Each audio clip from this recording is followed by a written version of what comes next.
النهارده جبت لكم سر المندي عند خيم المندي.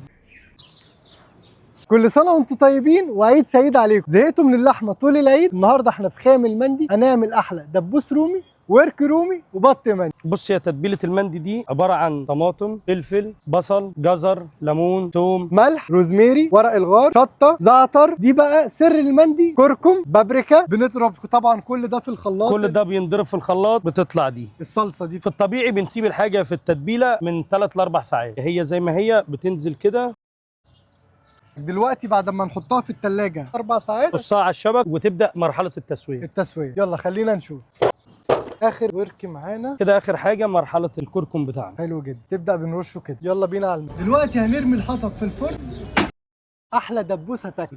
ده كده الدبوس الرومي كله. كده دي طلعناها من التتبيله بعد 3 4 ساعات، شربت التتبيله كلها. بسم الله. البطه دي بقى بتتحشي رز بالخلط. بنحشي البطه كده اهو بالتتبيله الرز اللي احنا عملناها. تتبلنا كل حاجه وحشينا البط، هننزل بالكركم على الفرن. المفروض بقى بتقعد قد ايه؟ من ساعتين لساعتين ونص. بسم الله. بعد ما سيبناه ساعتين هنفتح عليه. بسم الله.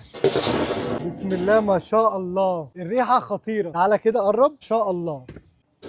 دي الوراك خطير. شايف الحلاوه؟ بسم الله ما شاء الله، الحاجه دايبه دوب. شايفين؟